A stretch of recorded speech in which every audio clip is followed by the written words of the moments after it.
You are listening to Leaders and Legends, a podcast featuring some of Indiana's most fascinating men and women whose impact has shaped our state, our communities, and us. Join us as we discuss their imprint on our history.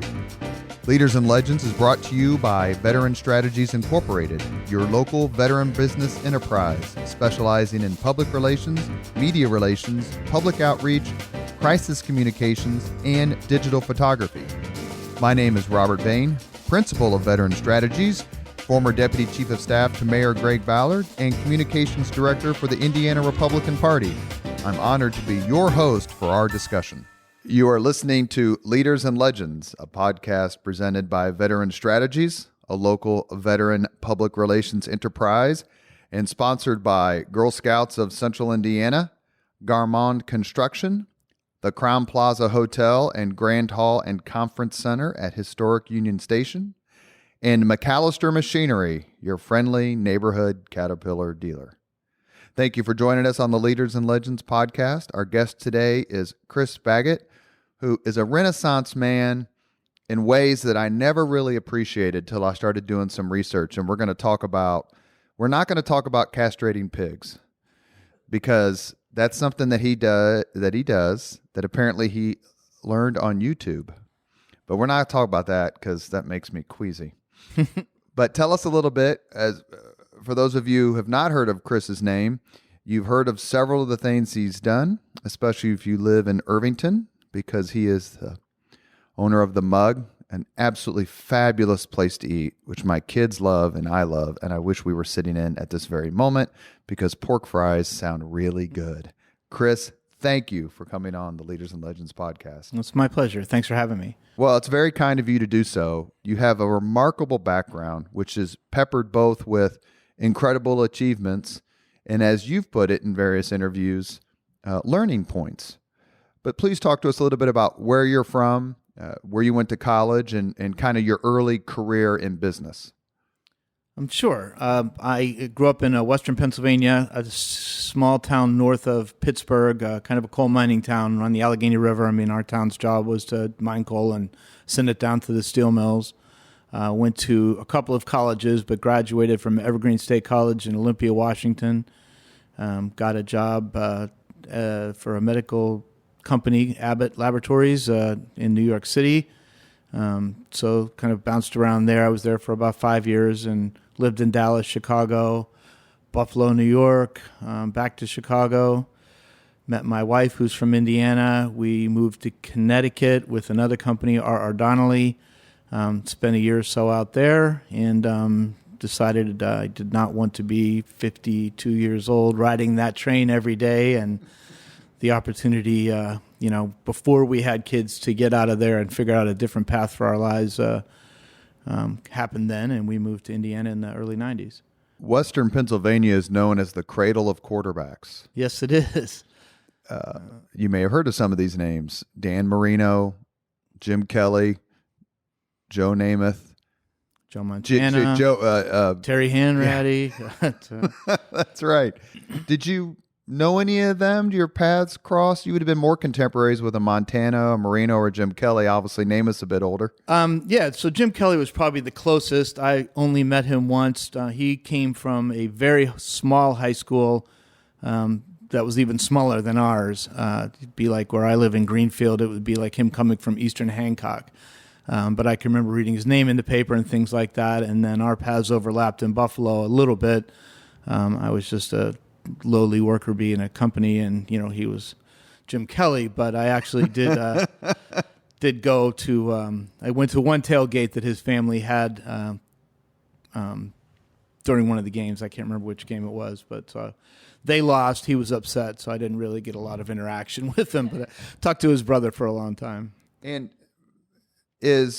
was college something that you thought was going to be in your DNA to begin with?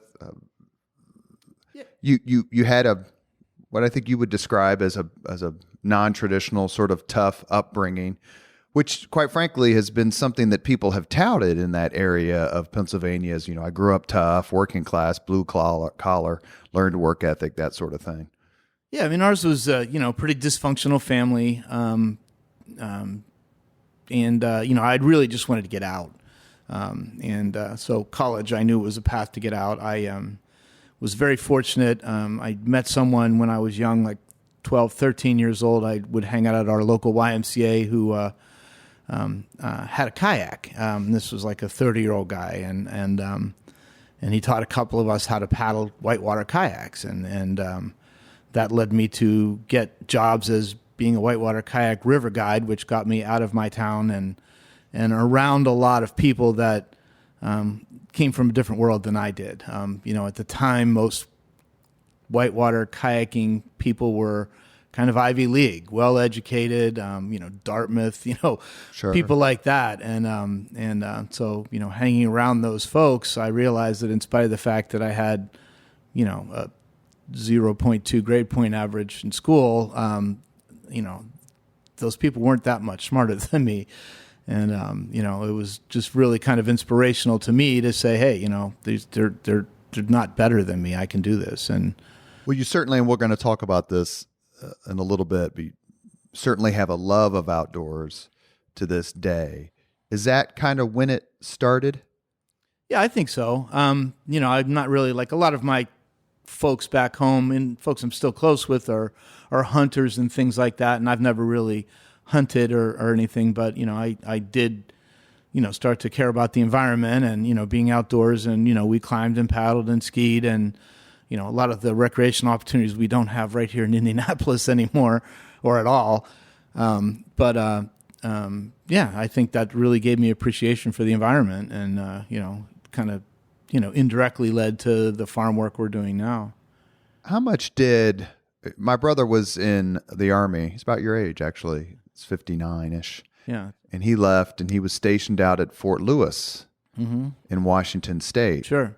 He's never come back. No. Well, He I have loves two it out kids there. I have a son who's going to Evergreen, which is in Olympia, Washington, and a daughter who went to Pitt and lives in Portland. And I don't know we have to go see them. They're not coming home a lot. So. And he, it was something like the Great Northwest was somewhat foreign to us, not only as a family, but kind of, the Midwest. Who the heck goes out there? Yeah. But he was stationed out there, lived in Olympia, lived in Lacey. Yeah. And just absolutely fell in love with that part of the country. What about that part of the country changed you, shaped you, and really kind of reinforced this love of outdoors? Because if you like to be outdoors, the Pacific Northwest is where it's at. Well, it's great in that respect. It's, you could ski pretty much year round. You can ski and paddle and go to the beach all in one weekend if you wanted to. But what really transformed me out there was the evergreen education. I had gone to a traditional school,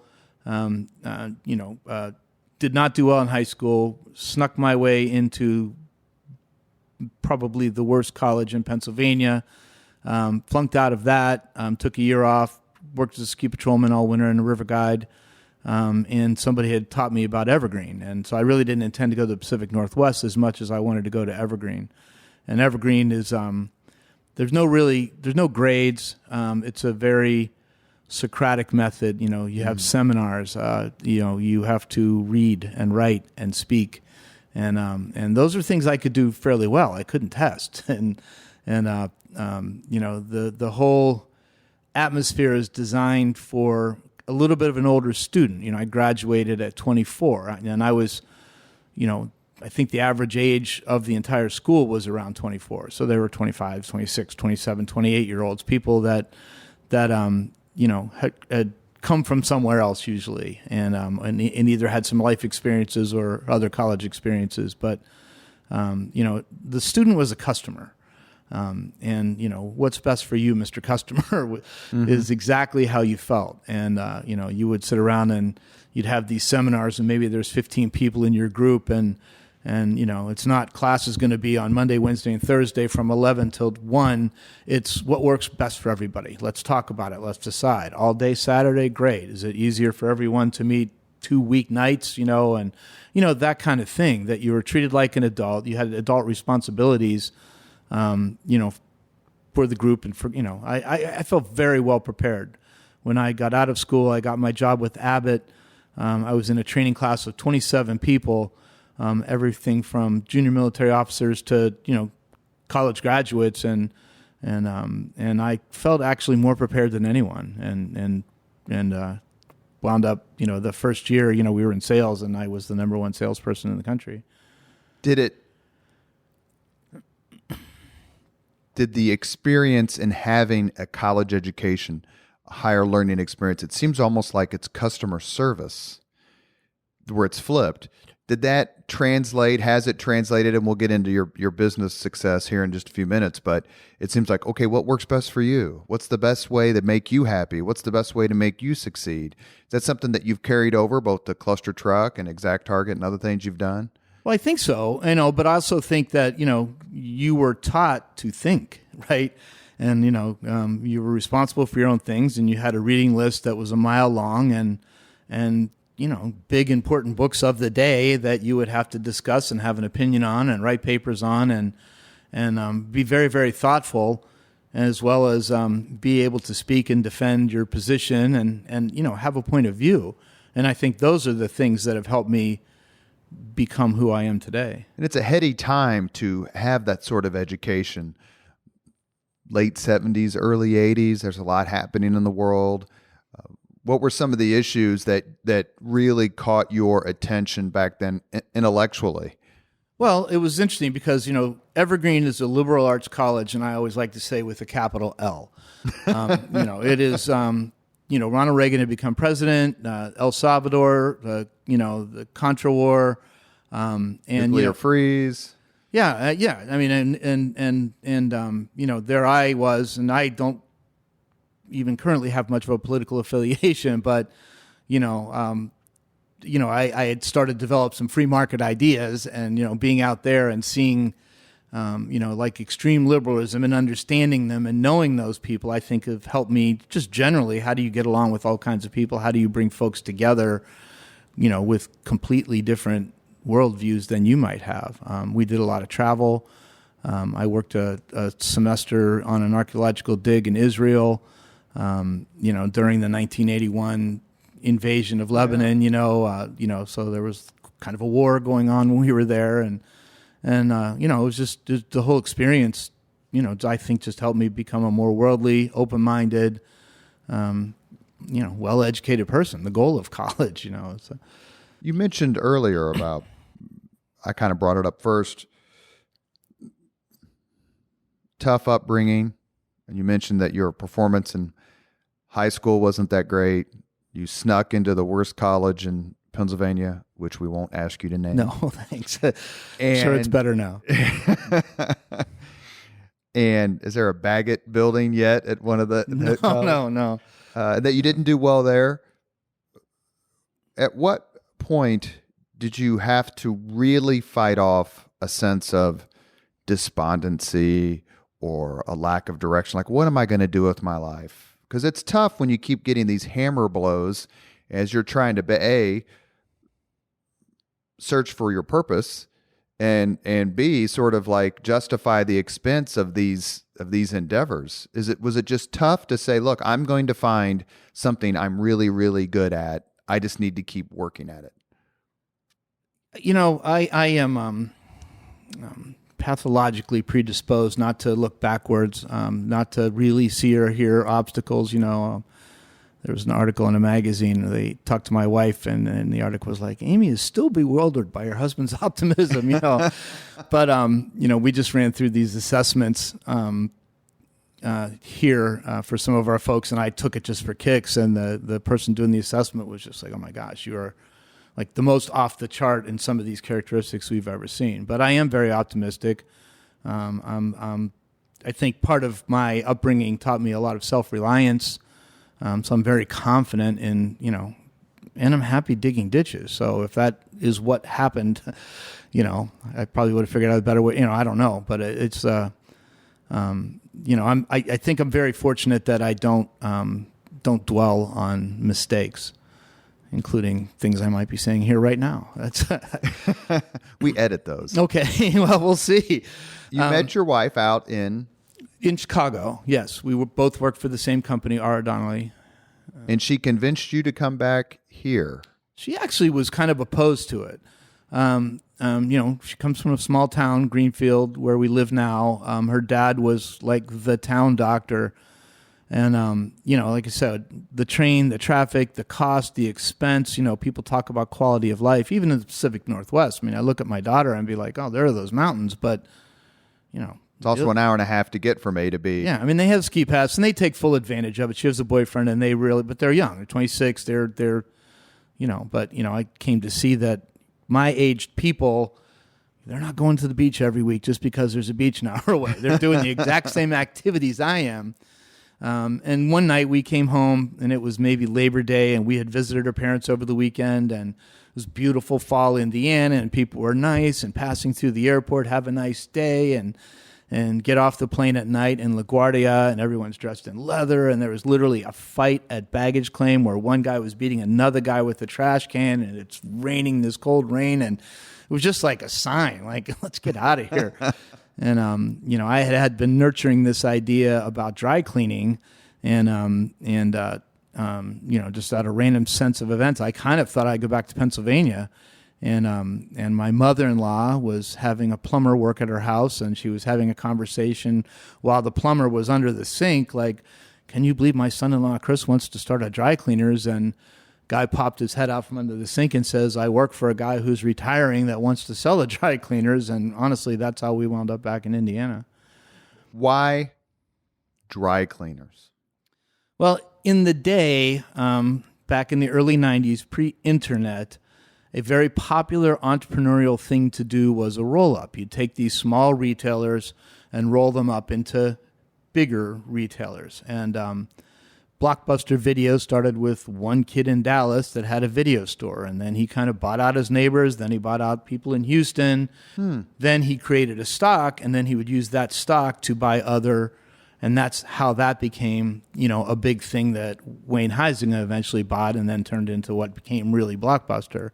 In Indianapolis, Indiana, we had a company called LCI that was rolling up funeral homes and cemeteries. My father-in-law had actually owned a cemetery just as a side investment, and he kind of set his parents up there. It was in Evansville. And a doctor owning a cemetery. Is there a conflict of interest there? In the social media world, probably. But it was a really nice thing for him to do for his parents, actually. They had a nice life there. They lived there probably 20 years and sold crypts and graves, and, it really gave them a good quality of life. But then he was acquired by LCI as part of this whole roll-up. So, I looked at dry cleaning saying, hey, it's a mom-and-pop business. My career had been in primarily data-driven marketing and with Donnelly in the catalog business. And so I knew the value of data and the customer's name. And, and I thought, man, McDonald's doesn't have any idea who the customer is, but I go into a dry cleaner and they know I'm Mr. Baggott and that I live on Maple Street and that I'll be back on Tuesday. And I thought, wow, there's a real opportunity here to bring this industry into the 20th century and really leverage this data to be, a marketing-driven dry cleaner. I was wrong, but, But why did you start this business as early 90s? Right. Take over this business. Is it fair to say, is that about the time that sort of business casual started to take over the office? It was a place? Nightmare. Yeah. I mean, I mean, look how we're on radio, but look how we're dressed now. Like, I literally got into the business the last day people wore neckties. I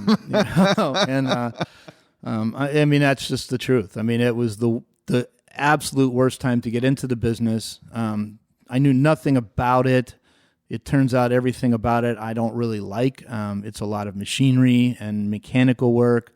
I didn't understand how to manage people. I'd never really managed, 50 employees who were hourly wage people. It just was it was quite the learning experience. I mean, it was 9 years. When people ask me one of the benefits of working from home, which I do, one of my first answers, besides food costs are already assumed, is I don't ever have to dress up. Yeah. Like I only wear a suit or a jacket or dress pants when I'm told to. And if a client or somebody I'm meeting says, yeah, let's get together, I almost immediately text back, what's the dress code? Mm-hmm. And I had one of my clients ask me, they go, why? And I'm like, because if I put on a jacket, a pair of pants, and a shirt, that's $10. Yeah. And they go, "You're kidding." I'm like, "No, margins are thin in the PR world." Yeah. And so it is an important consideration. Dry cleaning can be very expensive. How do you think that dry cleaning companies stay afloat in 2020? Well, talking about dry cleaning still kind of gives me the shakes. So it's like, I don't mean to joke about post-traumatic, so I won't. But, it's like, it really is literally like I can't drive to certain areas of the South Side where we were located without getting like nervous. I mean, it's a real thing. I have no idea how dry cleaners make it now. And I think really the ones that are successful, and I think the reasons why a chain of dry cleaners never evolved, and there were lots of us that tried it, is because it is a very hands-on service business, and it's very hard to farm it out. I mean, dry cleaning is, in fact, a craft. And, you have 100 pairs of pants that need to be pressed, and every one of them is different. They're different fabrics, different sizes, lined, unlined, pleats, 2 pleats, 1 pleat, and there's a quality decision that has to be made, but the consumer really can't afford to pay what it really costs, So the successful dry cleaners are really like the Milto family. They do an amazing job. I mean, they have a great family business and they all work in it and they're there every day. And, it scales to a point to supply them a very high quality of life, but it doesn't scale to the point where they're going to be the next McDonald's. Last question, I promise, about dry cleaning. Okay. If you could go back now with all your success and all your knowledge and all your experience, do you think you could make that dry cleaning company work? No. And the reason why is really it comes down to understanding what you do best, what you're passionate about. And what I learned from that experience is how to surround myself with people that offset my weaknesses, right? That allow me to do what I do best and contribute what I do best. But, I'm much better as a team player than a solo, a football teammate versus a golfer, I guess. No, that makes sense. So it was a great, valuable experience all the way around. I mean, we went bankrupt, it was. But from that came greater success, and we're going to get to that in just a second. You are listening to Leaders and Legends, a podcast presented by Veteran Strategies, a local veteran public relations enterprise, and sponsored by Girl Scouts of Central Indiana, Garmong Construction, the Crowne Plaza Hotel and Grand Hall and Conference Center at Historic Union Station, and MacAllister Machinery, your friendly neighborhood Caterpillar dealer. We are talking today with Chris Baggott, who's had a phenomenal career right here in Central Indiana. Chris, thank you again for coming on. Sure.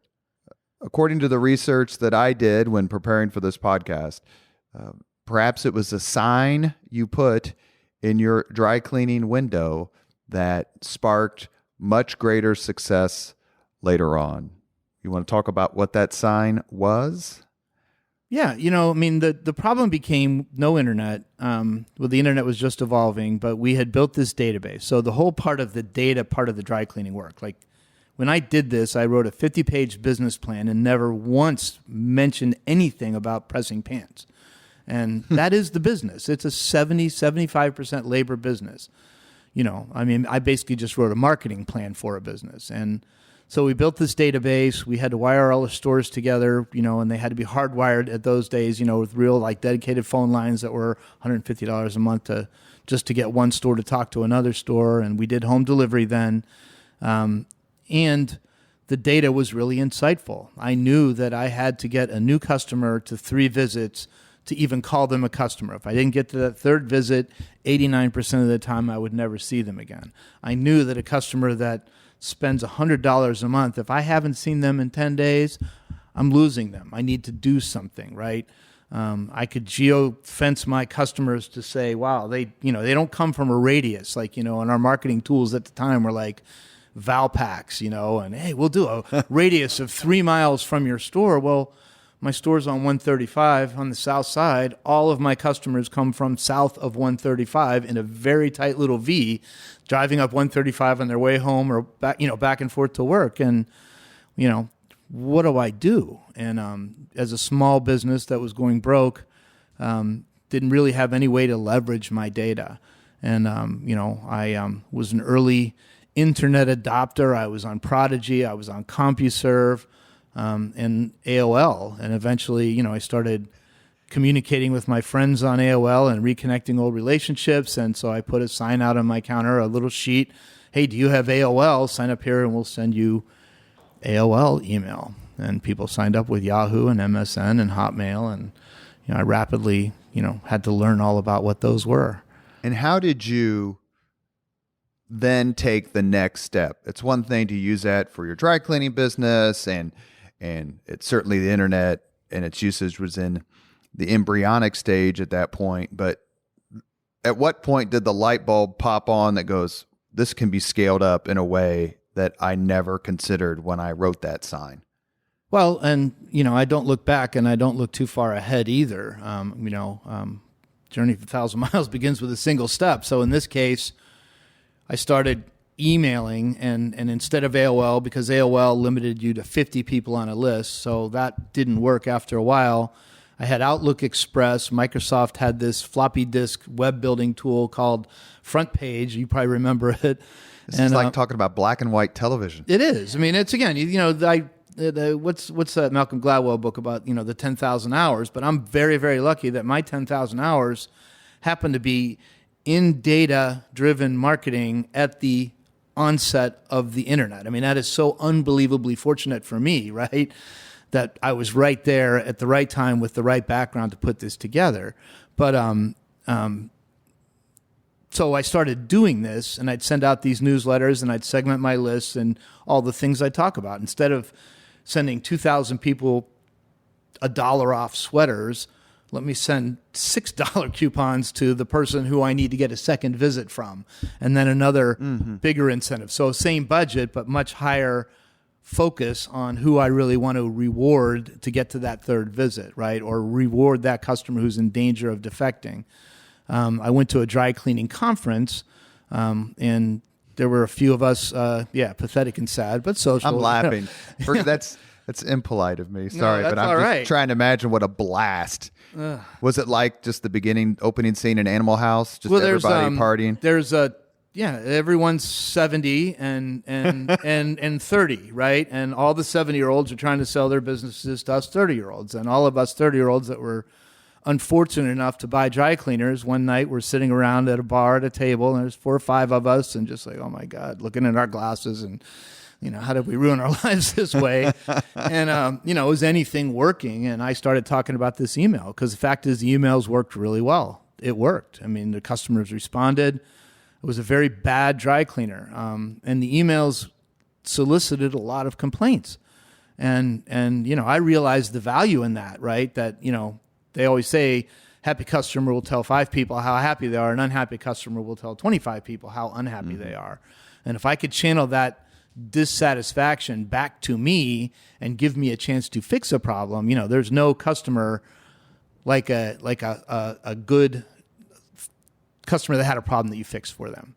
And so that all worked really, really well. So I was just talking about this email that I'm doing.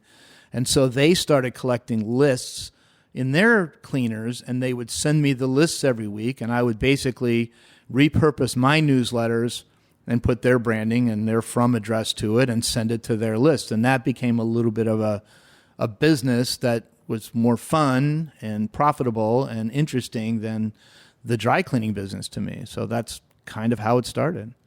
There must have been a certain point where you pitched the idea of the importance of data and the utilization of data to others. Do you remember that moment and kind of what people said in the article that I read, one of several actually, kind of about your life and how you got to where you are today and your interests? You got some pushback from people involved in your dry cleaning business, your initial business, about the fact that you were emphasizing things other than starch, no starch, press, no press. Oh, well, but, my some of my people, they're like, hey, we're here, and we need you. And it's always a tough problem, right? You got to spend your time where it's most valuable. But the person that you're probably referring to still works for me. And oh, good. She's been with me 27 years, and she was manager at the dry cleaner, and now she's running our entire farm operation. So, and so the point I think you're making is it was a legitimate concern of hers. Oh, it's always a legitimate concern. It's but again, I have a little bit of a shiny complex where I'm going to do what interests me most, and also what's most valuable. What is the most valuable use of my time, and so that's kind of the focus. And like I said, the dry cleaning, was a nice launching pad for ExactTarget, and that led to other kinds of small businesses that, but also as I tell my kids, you can never over network, right? You can never know too many people, and always take people seriously and always listen. And I had a driver. Larry Zori, great guy, and Larry was driving for us, but he was also a big online gamer, and driving for ClusterTruck, driving for dry cleaners, right? Cleaners, okay, and not making much money, and but he was into this online gaming. So now fast forward, we're into 1997, 98 maybe. And to be an online gamer in the pre-internet days, you went to or pre-broadband days, you went to an internet cafe, right? And so we go to this Netheads up in Broad Ripple, but he started an ISP, Internet Service Provider, back in the early days with another gentleman, and it was called NetDirect.net. It was how I first got out of AOL and onto the internet. But Larry was the one that said to me, this email thing you're doing, you ought to turn into software. And I was like, huh? And they had been acquired quickly for a lot of money. So suddenly he's a millionaire, and that's just the very beginning of the internet. And that was a roll up too. Companies were going around buying up all these small ISPs. And when they did, Larry came and he's like, look, I've got these two guys, Ben Timby and John Hurley, and they were basically engineers and developers, and he's like, these guys only want to do web hosting. They don't want to code. And so these guys are free, and you have this momentum going with what you're doing manually. You should talk to them and build software with them. And, that was Larry's idea. Thank you. But John Hurley now runs Union 525 and is wildly successful, and had equity stakes. And I've lost track of Ben, unfortunately. I'm not sure where he is, but we were doing this in John Hurley's house. He had a baby and a wife, and we would be knocking on the door at 7:00 in the morning, and she'd hold the baby like, "What the heck are you doing here?" And by then, Scott Dorsey was my brother-in-law. Is my brother-in-law, and Scott had gone to Kellogg in Chicago MBA school. He had a good career in sales. Kellogg, that's Northwestern. Northwestern, yeah. And he joined a company called Divine Interventures, which was kind of the early, almost a little bit what Scott's doing now at High Alpha, but probably a little ahead of its time back then. We're sort of incubating these startups, and in those days. Now we're into 99, early 2000, those things were wildly valued, right? I always tell the joke that, it's like having your relative join the NFL. I thought I'd get a car out of it, right? I'm like, I won't get a house. When he joined this company, I was like, I bet I get a car out of this, And then, of course, the whole .com bubble collapsed. We had come and moved to Indiana. My wife, Amy, her other sister, had also moved back to Indiana. They were in Texas, and so Scott and his wife Erin were in Chicago, and he was suddenly unemployed. And Erin, I think, was kind of compelled to say, "My whole family's home. Let's go back to Indiana." And again, just timing worked out perfectly. Scott, well, I got this thing going, and we talked about it, and he joined it, and and that's when we really decided to make it a real big company. And that company is ExactTarget. ExactTarget, right. Which revolutionized certain aspects of data and data usage. I know here in Indianapolis it did, because I had a bunch of clients and a bunch of people I worked for, and they all used it. Yeah. All of us used it. Was there a point where you thought it wasn't going to be a success? And when did you know it was a success? That's a great story too. So it always worked. And, we had good momentum. We kind of started with small businesses. We worked up into franchise organizations. We worked up into enterprise. We built a great team. We were very lucky that we knew enough, but there were so many things that we weren't encumbered by institutional knowledge. And we had big funded competitors. The year we started with, I think, $15,000, Responsys was funded for $75 million, which is the equivalent of like $400 million today or something. I mean, it was massive amount of money. Silverpop, $30 million that year. There was a company called eDialog that was publicly traded.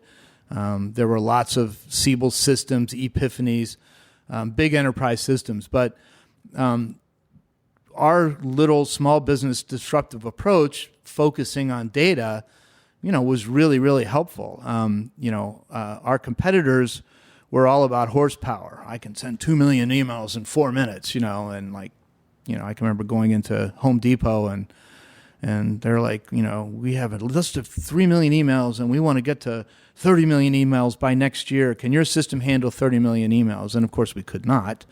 Wildbirds Unlimited, I think, it just tried to send like 25,000 through us and brought us to our knees. But we were able to turn the conversation around to data. Like, what are you trying to do with this channel? And who are you talking to and why? And the reality is the next year we took that 3 million down to about 1.6 million. And so they did less email the next year. With higher return? With much higher return, because we were really the only ones out there focused on data-driven communication and the right message to the right customer. I went to see Mary Kay Hughes last year at Dreamforce, who is DePauw grad, rose super high up into ExactTarget, and now, I always say sits on the right hand of Benioff. But she's done great. But anyway, it's just fun to see her at this conference speaking to thousands of people, saying right message, right time, right customer, exactly the language we were using back in 2000. There's a saying that you create your own luck. You've talked a little bit about being lucky, and certainly the temporal connection to everything else that was happening in the business world and beyond was a catalyst for you. But how did you create your own luck? Put yourself in the position to be there when it happens. Well, for one thing, I tell this to a lot of entrepreneurs. One of the problems is, or opportunities I had was I was desperate, right? I mean, Scott was unemployed. If he had a better offer coming out of the, let's call it the dot-com recession, he probably would have taken it, right? Sure. Chris Baggott, dry cleaner email thing selling to dry cleaners is like the best offer he had, right? So a different time that might have not been that opportunity. We didn't have anywhere else to go. You always think of that Richard Gere, an officer and a gentleman. Yeah, I got no other. I got no. It becomes a problem. You think about startups today, and there are a lot of great opportunities to not do a startup today, right? Like, you can go work for Salesforce, the best company in America to work for, and be super, super happy, and you become a little bit less hungry. But we were super hungry then too, right? We had to do something. This was working. So I think, an entrepreneur needs to be opportunistic, right? Need to see the opportunities and put together all the pieces of the puzzle to hopefully come up with a better solution. And it helps to feel like you have nothing to lose. Who were some of before we're going to talk a little bit more about ExactTarget and its success, and I'm going to bring that up specifically because of the tech industry, the tech boom, for lack of a better term, that's happening right here in the Hoosier State. But who are some other entrepreneurs you've encountered who you admire, or just say, he or she gets it? Well, I mean, again, we came up at a very fortunate time where, Bill Godfrey and, had started a Primo, and software artistry obviously had a long reach as far as, I didn't know them well, but, when I was talking about ExactTarget and trying to get people interested, someone kept pushing me towards Scott McCorkle. And, Scott years later became our CTO and then eventually CEO after Scott left ExactTarget and Salesforce. And, but great guy, but he was a software artistry veteran, though. So, and he was generous with his time with me, right? I mean, I had no right to even have these conversations, but, people kept steering me towards them and I would keep bugging him. Let me ask you a question on that, just real quick, and forgive me for interrupting. No worries. Because this is something I wanted to ask you later, but I'm going to ask you now. I've talked to a lot of people who come from lower class, lower middle class backgrounds, desperate, or certainly non-mentorish type backgrounds. And one of the things I ask them, both on the podcast and in private conversation, is how do you shake that mentality, or have you ever shaken that mentality of, I don't belong here, I can't believe I'm here, I can't believe so-and-so knows my name? Is that something that you've been able to do, or something you still struggle with? As I mentioned before, my river guiding experience really helped me with this, because at a very young age, and I'm talking 14, 15 years old, I'm responsible for people's lives and I'm telling them how to do it, right? So I'm talking to them, I'm engaging with them. So I meet people of all walks of life. My peers, as I said, for the most part, were people who could afford to, it was a blue blood sport back then. So, I got to know all kinds of people, and at a young age, be in a leadership, you're in a raft and everyone's soaking wet and it's pouring down rain in April and you're cold and miserable. What do you do? I'm the CEO of Lehman Brothers. Oh, okay. You know what I mean? What do they do? It's like, so that's a great equalizer in itself. And I also think, just my psychology is just, I don't care what people think of me that much, in the respect that you're going to like me or not like me, and so, there's lots of conversations where people turn completely off, and it's probably something I'm doing, but you just move on to the next one. And, again, I've been fortunate enough to be able to connect with enough folks that, I can learn and put together a team, that enables us to be successful. You've been successful multiple times on multiple different platforms. Do you remember the man, the woman, the person who was nice to you when you weren't successful?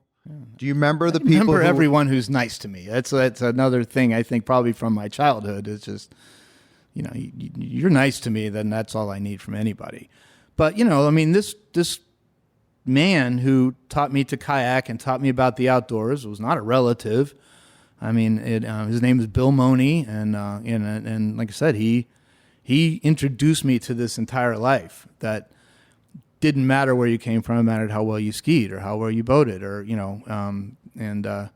and didn't even have to be like this world-class skier. I'm still not a great skier. I'm an adequate skier, but I can still go out and hang out with great skiers. And I just got an invitation to go to Alta this winter again. And every year we go with these guys. We've been doing it and I usually only go once every 2 or 3 years, but I'm always dragging up the rear, and they find my company enough that they're willing to tolerate me. But but Bill taught me that, and it was funny. You were asking about when did we know ExactTarget was going to work, and I was telling my wife this the other day because it happened recently with ClusterTruck, and I can remember being at the MGM Grand, and we were at this trade show. It was a franchise trade show, and we had a booth, and we were just doing really well. And I just remember walking through the hall, and this was 2001 or 2, and that David Gray song Babylon was coming on like every 15 minutes. Who? It's called Babylon, David Gray, and Friday Night. Anyway. But every time I hear that song, I remember walking down that hall, and it's like a trigger of like, I knew this was going to work. Like, I was like, this is going to be special, and I still get a little goosebumpy about it. But, song is like me driving in the South Side past my old cleaners, only on a positive. Got an endorphin, that's like, it's like I could just still remember that. And when, we just had this recent Kroger announcement, and my wife said, it's kind of a Babylon moment. And I was like, absolutely. She knew, that's how we know. We're going to talk about the Kroger announcement, its partnership with ClusterTruck. ExactTarget grew and grew and grew and had clients like Coca-Cola, Home Depot, Nike, Papa John's, Gap. That's heady company.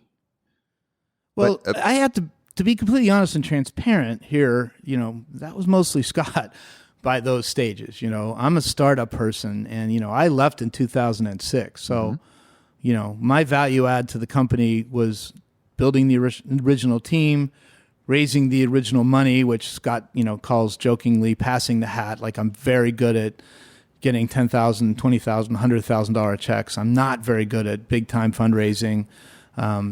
So, when I was there, we had venture funding,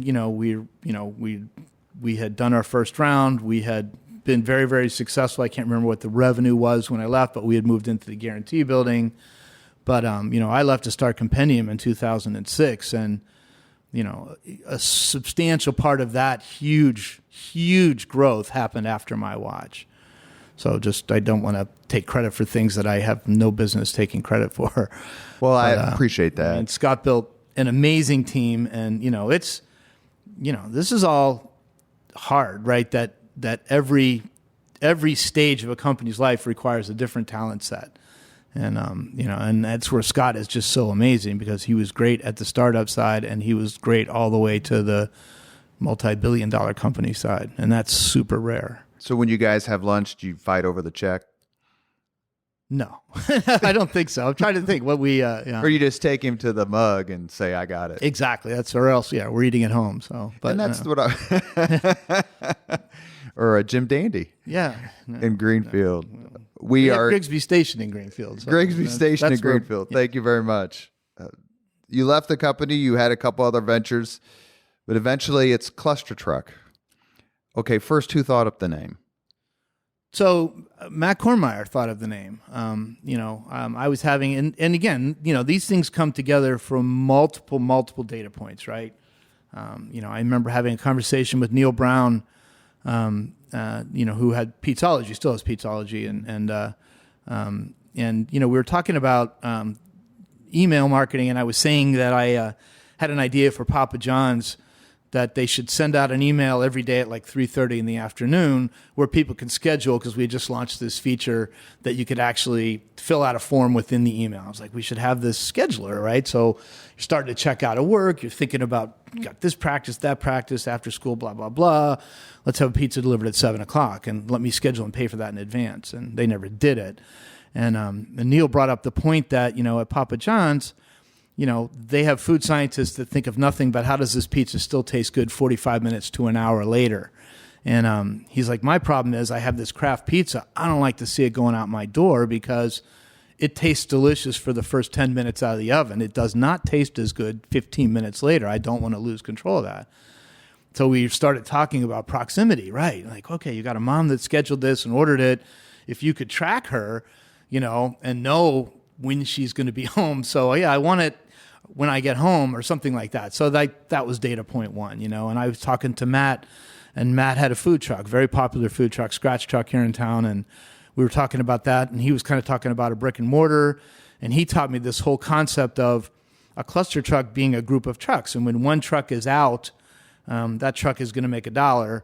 When 10 trucks are together, all the trucks are going to make $2 each, right? Because that collective, people want to eat what they want. So, that sort of came together, learning about the food truck industry, watching Grubhub go public in 2014 and being so data centric. They'd be like, this is a crazy idea. Restaurants shouldn't do this because you're just basically giving away your customer relationship, and they're going to take that customer relationship and sell it to somebody else, right? And exactly what's happening now in the industry. So all these pieces came together to sort of form ClusterTruck. How much does your love of farming and your interest in farming broadly defined, influence ClusterTruck, its quality, and the services it provides? Well, I wouldn't be doing ClusterTruck if it wasn't from the farm. And I say we, my wife and I are incredibly passionate about it. I'm leaving after this to go to Patagonia, and we're going to tour farms, and we're trying to become a savory hub. We just became the largest, I think, organic farm in Indianapolis or Indiana, and we're trying to be a savory hub. And I think it's really, really, really important work. I think that there's agriculture is a mess. Pollution is real, right? My niece has got glass straws for Christmas, right? Because they're worried about plastic straws. And, meanwhile, thousands of sea turtles are dying in the Gulf of Mexico because of agricultural runoff, right? And it's like, okay, what's the alternative? And who's creating that alternative? And, what is this farmer to do? And the farmer is a victim in this system, right? The system and the policies in place that encourage behavior that isn't good for them, the farmer, isn't good for the environment. I have pictures I haven't posted yet, and I don't think I will, but a road by my farm where, every tree is being taken out of our county along roads, right, to get an extra 10 feet of corn. It's insanity. So now just any buffer from the road and the ditches is being eliminated because of a policy that says, we're going to pay you no matter what happens to that corn. And it's like, okay, you can argue about it, or you can try and create a different system. And that's really, I'm sorry, I get a little passionate about the farming because it really is the most important work we're doing. Is how do we influence a different kind of discussion and not just sit back and say, this is the only way to feed the world and just succumb to it. And, nobody except for a few, like the Allen Savories of the world, are speaking up and saying, look, there is a better way to do this that's actually cheaper, faster, better for the environment, better for carbon sequestration, makes better food, and puts more money into the pockets of your community and your farmer. And so anyway, sorry, a little bit of a soapbox. Not at all, because I wanted to talk about farming because that's kind of how I first met you, and that's going back to Irvington, ordering a case of chocolate almond milk from your market there. But you bought that strip in Irvington. Part of it is the mug. And I think in one of our very first conversations, I confessed to how many times I actually shoplifted from the village pantry that was there when I was a kid. Glad to know that there were no signs up saying young East Side punk needs to be apprehended for the almond joy he stole. Irvington is a terrific, terrific community. I went to Ohio High School. It's a wonderful, wonderful part of the city. The mug, I hope, does really well because nobody I know wants it to close. It's great food. But a couple of things you started up next to the mug didn't make it. As an entrepreneur, when do you decide, okay, I've got to pull the plug? Is it a tough decision for you kind of emotionally, even if it's easy financially? Well, it comes back to what I said earlier about it's not easy financially, right? It's sometimes easier to keep trying, right? Again, pulling out of there was a combination of, we just couldn't get the store right for the neighborhood, right? And a store there needs to be something between literally a Double 8 and a Wildwood Market in Fountain Square, and just that's a very tough thing to hit, right? And we weren't that passionate about it. It was an outlier in our overall operation. It wasn't moving a lot of Tyner Pond product, right? What was great about the mug was, most of our business at Tyner Pond we sell online. People go to our website, tynerpond.com, and they order. Our average order size is like $43. It's not like a half a cow. It's just order what you need. We'll bring it to you. And people order every week or every 2 weeks. And, but they order things that they are comfortable cooking. And, we're left with a lot of the animal that people aren't. So big pork shoulders and hams and every cow gives me 400 pounds of hamburger. And so opening the mugs really helped balance that out. Now I can sell that excess pork as pulled pork, and I can sell that hamburger as literally hamburgers to, and that makes the whole business work. So the store didn't really fit. And I met the Paul and Neil Warner brothers who owned Co-Check Coffee and Provider.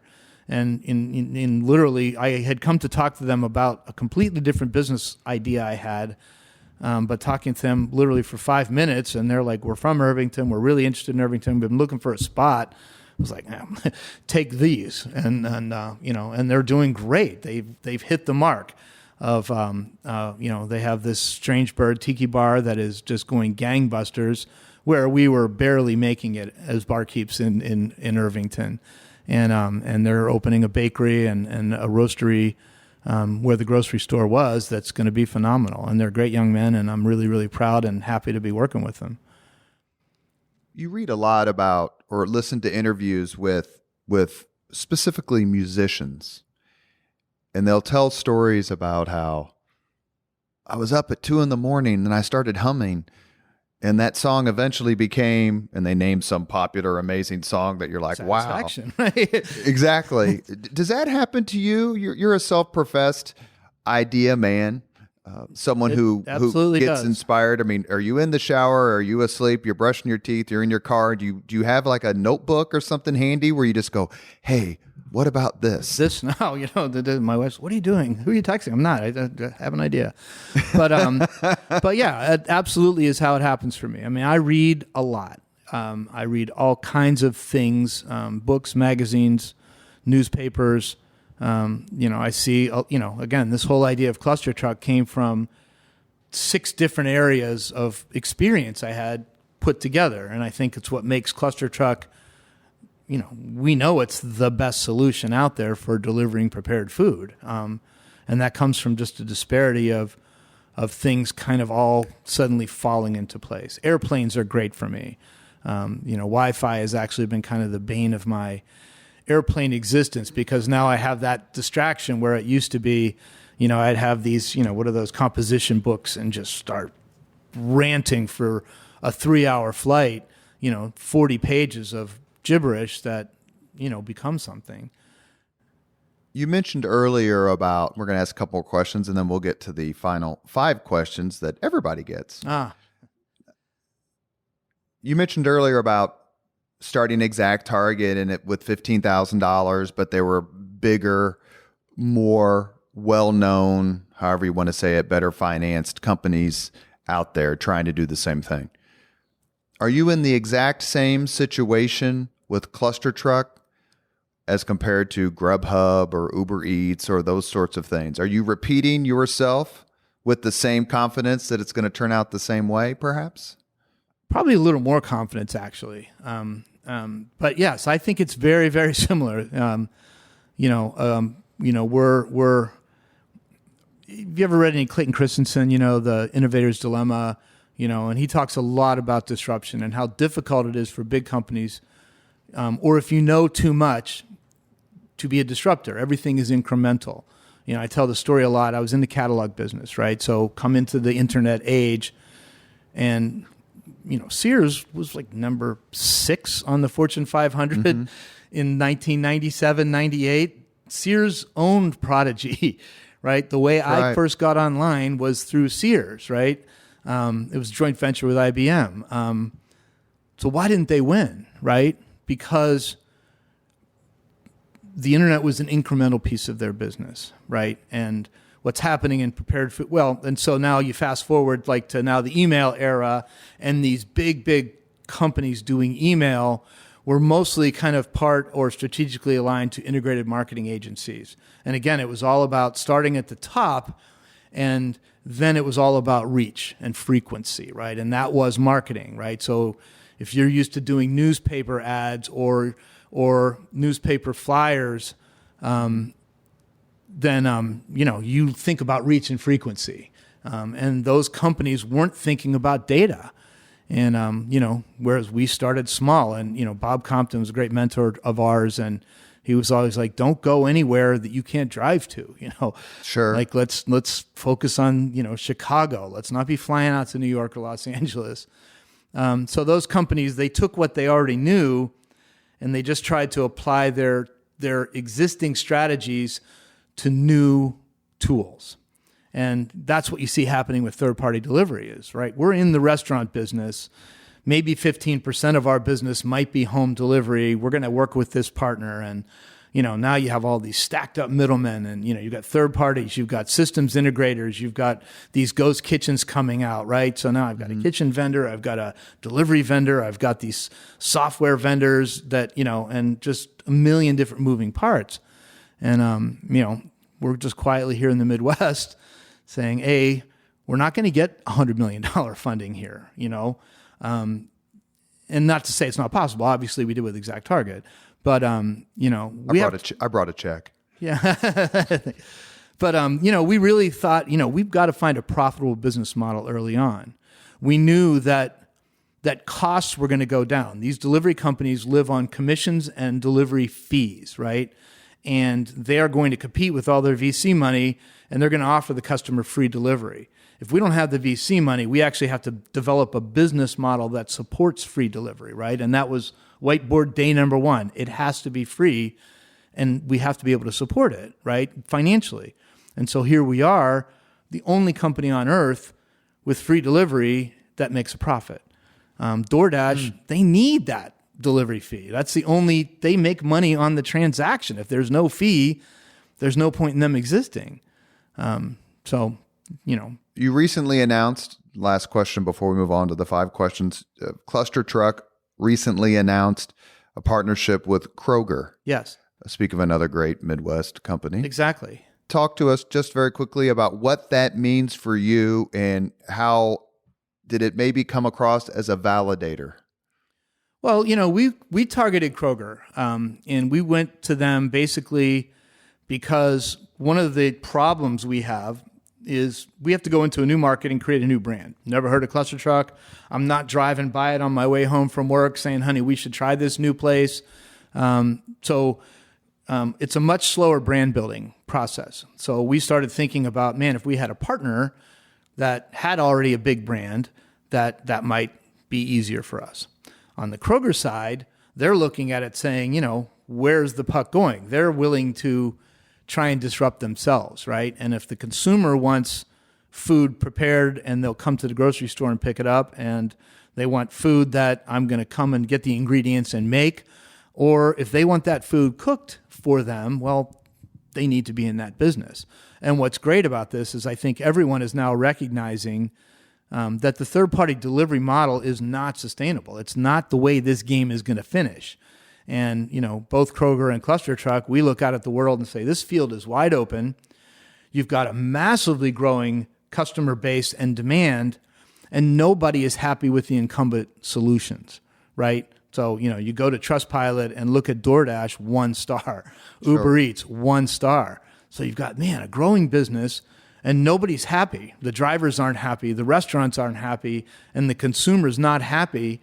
Well, that's catnip. So here's a company like Kroger that, what are their sales? $129 billion a year or something, unlimited resources, 2,800 kitchens already built, and the willingness to try and disrupt their own business. And, it's so far, we're a month into it, but it's a great partnership. And again, you mentioned the Midwest, and sorry to ramble on, but the fact is they do bring a Midwest sensibility. There's no ego about any of this. They're not hot shots, funded with $400 million thinking they're geniuses.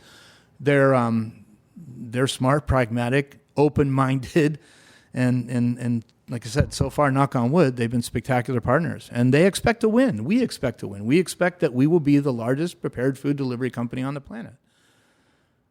Makes 2 of us. Yeah, thank you. Well, does my Kroger card get me a discount at ClusterTruck Not yet? yet? We get that a lot. But, all right, just checking. Yeah, this is early days. I'm a right? loyal Kroger shopper. Well, great. Well, where do you live? Cityway. Okay, so are you in the zone? Do you order from Kroger Delivery Kitchen? If you're in Carmel or downtown, my diet is 80% Doritos, 20% Oreos. We got to change that. Order from Tyner Pond and pork fries at the Is that a meat group? Yeah. And I should shout out to my kids, Andrew and Anna, who love going there, especially for the sweet potato fries. So please don't ever change that menu option. You are listening to Leaders and Legends, a podcast presented by Veteran Strategies, a local veteran business enterprise, and sponsored by Girl Scouts of Central Indiana, Garmong Construction, the Crowne Plaza Hotel and Grand Hall and Conference Center at Historic Union Station, and MacAllister Machinery, your friendly neighborhood Caterpillar dealer. We've gotten to the 5 questions part of the podcast. We are here with Chris Baggott, ExactTarget, ClusterTruck, Compendium software. Don't forget that. Compendium Acquired by Oracle. software. It always slips away, but a lot of this team came from Compendium. So proud Kroger team member, and a person who's responsible for Rob Green on a daily basis. Rob Green changed my life. I mean, you just talk about random events, but if I know we're running out of time, but I will tell you that story someday. But he is fundamentally, his DNA is this company, and I jumped into a car he happened to be driving. Well, he's been a friend of mine for a long time. We wouldn't be talking to you without his grace and his friendship, and we're very appreciative. And he taught Chris Spangle how to be a quasi-Republican many, many years ago. Question number 1. What was your first job? My first job was washing windows at Karp's Jewelry Store in Katanning, Pennsylvania. So I was probably 11 or 12. What was your first concert? I think it was Yes or Carlos Santana, one of those, like 1973 or something. Yeah. Either one of those is pretty good. I still remember that Santana is the greatest concert of all time. I think he played till 4 a.m. I was a child. It was awesome. I was listening to him earlier at the gym. Leiterfield with Alexander Leiterfield. Number 3, if you could suggest any book for someone to read, which book would you choose? I am, this gets back to my farming, but I am a big advocate that everyone should be reading Empty Planet. It's a relatively new book, and, a big excuse for our agricultural practices has to do with this concept of feeding the world.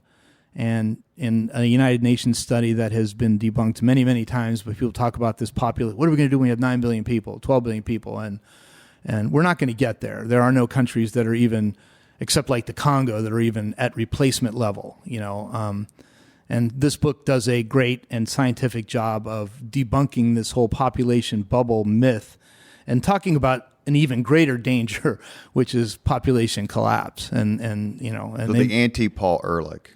Yeah, I mean, they're making a great case for China, 1.1 billion people, dropping to 650 million people in 10 years. And I've been to China twice, and, they're trying to get this 2-baby policy, and that's not enough, right? You need 2.1. Nobody's doing it, right? They don't want 2 babies. Nobody, it's a very real risk, but also the way I look at it from my agricultural standpoint is the only, Barry Goldwater said, the enemy of a republic is the monopoly, right? Mm-hmm. Whether it's a union monopoly or a corporate monopoly. And the only place we're allowed to have monopolies is in agriculture, right? And the excuse for that is we have to do this for this yield, this production, right, to feed the world. So I'm sorry about the sea turtles, but we have to feed the world. And as soon as you debunk feeding the world, you strip away their clothes, and now what are we going to do? Now we can open our minds to other alternatives. And that's the book. The book is, he doesn't talk about agriculture Sure. at all. It's just, he talks about Empty Planet and really just talks about there is no 9 billion people. It's not going to happen. Number 4, that's catnip to you, Spangle. Mm-hmm. Might be our first Barry Goldwater reference on the Leaders and Legends podcast. Long Goldwater overdue. is the founder of the modern Republican, right? Ronald Reagan was the disciple of Goldwater, and everybody is the disciple of Ronald Reagan, right? Up until maybe 2016. We like to think. Yeah. If you could Conscious conservative. I mean, it's this big. It's a great book everyone should read also. If you could witness any event in history, which event would you choose? Be there as it happens. Probably the Revolutionary War, like the founding of this, this experiment. The signing of the Declaration of Independence? I mean, I wouldn't want to be a spectator in anything, right? I mean, it's not my nature. I'm not going to sit in the stands. But, as a participant, I think the revolutionary period was super interesting and very opportunistic. I mean, you take a guy like Alexander Hamilton and say, talk about coming from rough upbringing to, get a seat at the table, and Ben Franklin, to become Ben Franklin from his humble beginnings. I mean, it's, just just the opportunity for ambitious people and to create something brand new. That's been a popular answer. Something related to that. Last question. If you could have dinner with anyone living today, 2 hours off the record, whom would you choose? I think Obama. Why him over someone else? I voted for him twice. I was was against the war, and the whole George Bush stuff was I voted for him twice also. Big disappointment for me. Just this unnecessary waste of resources. I had really, really high hopes for Obama, and I was disappointed. And I'd like to be able to talk to him off the record and be like, dude, what happened, right? Well, that's like all of your answers has been very candid and very honest. And we're very grateful, not only to you, but to all entrepreneurs out there and everyone with an idea and everyone with persistence and everyone who's willing to share not only their knowledge, but their mentorship. We often talk about leadership on this podcast for obvious reasons and the difference it makes in people's lives. And through your leadership and through your willingness to take a chance, you have immeasurably changed the lives of so many Hoosiers and beyond. Chris Baggott, thank you. Well, thank you very much. Thank you very much for listening to Leaders and Legends, brought to you by Veteran Strategies Incorporated. If you want to contact us about this program or our menu of public relations services, please send us an email at robert@veteranstrategies.com. That's robert@veteranstrategies.com.